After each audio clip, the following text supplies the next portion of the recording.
chiquitas, ¿no? Ah, metidas.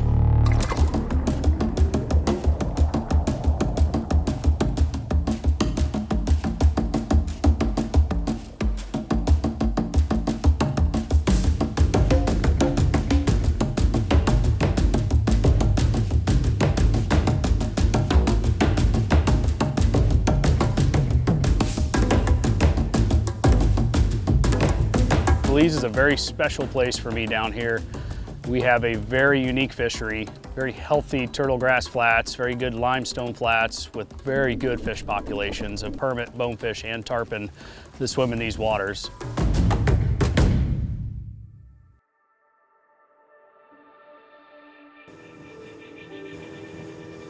Although Belize has made progress by creating protected areas and improving fishery regulations, the challenges to conservation continue to mount.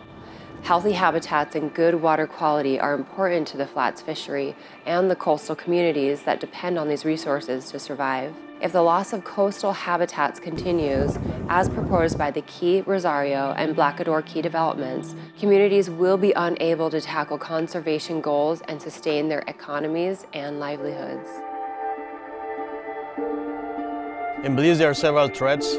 The major ones are the habitats that bonefish, permit, and tarpon are facing. For example, there are several dredging projects and some projects that are claiming to do overwater structures. And overwater structures we mean by docks and rooms or cabanas, accommodations over those structures. And that is placing a major threat on the sites or the areas where anglers and bonefish guide, permit guides, they're guiding. So this is like their livelihood, they depend on it. The other major threat with the flats fisheries is that currently the resource managers are having constraints, which means that they're lacking economic resources and human resources to be able to properly manage other fisheries. In this case, the bee trap users are having their traps throughout the season sometimes. They don't check them all the time. And there are permit bonefish that we get reports that they die in the traps. So one of the ways that we can reduce that is to engage them in conservation projects. Reality is very sad because they are promoting that they're going to invest like $100 million, right? That's what they said. And the jobs that they will create, fine. But the jobs that they will create is not going to benefit the community.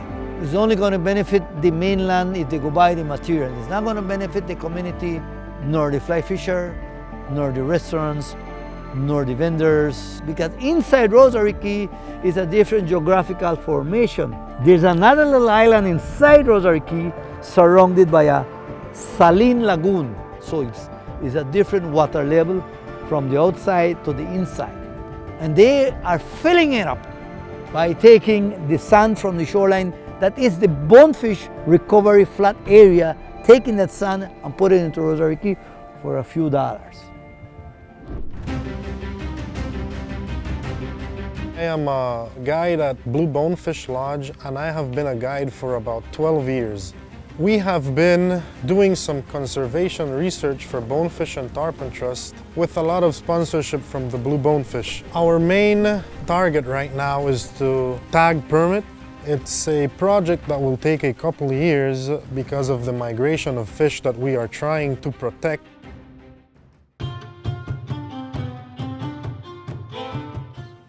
Yes, anglers can be very good stewards of our flats fishery. In other words, they can be individuals that can help support conservation actions. They can help with BTT by becoming members. Only through these memberships and also donations we're able to fund these projects. The other way how they can also help is that whenever they travel to different destinations, they would always and all the time show good practices, especially handling of bonefish, permit, and tarpon, which means that having them in the water all the time and then releasing them.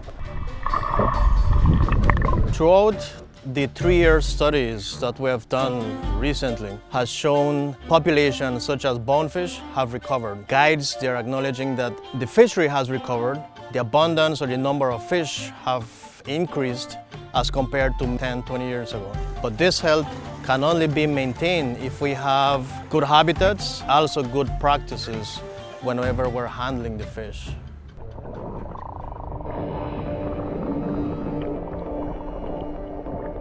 It's a wonderful place, and I wish to have my kids, my grandkids, to grow up and fish this same flats. And it's a beautiful area, and we're just trying our best to protect it. I think one of the unique things about our operation here is allowing our tourists from back home in the United States to come down and experience the flats fishery that we have to offer here in Belize. And when they're out on the water, they're able to go out and fish with our local guides that were born and raised on the water. So it's a very unique correlation, to allow our guests to experience firsthand what these guys were born and raised doing on the fishery here. And you won't get a better experience than coming down here in Belize and fishing with our guides.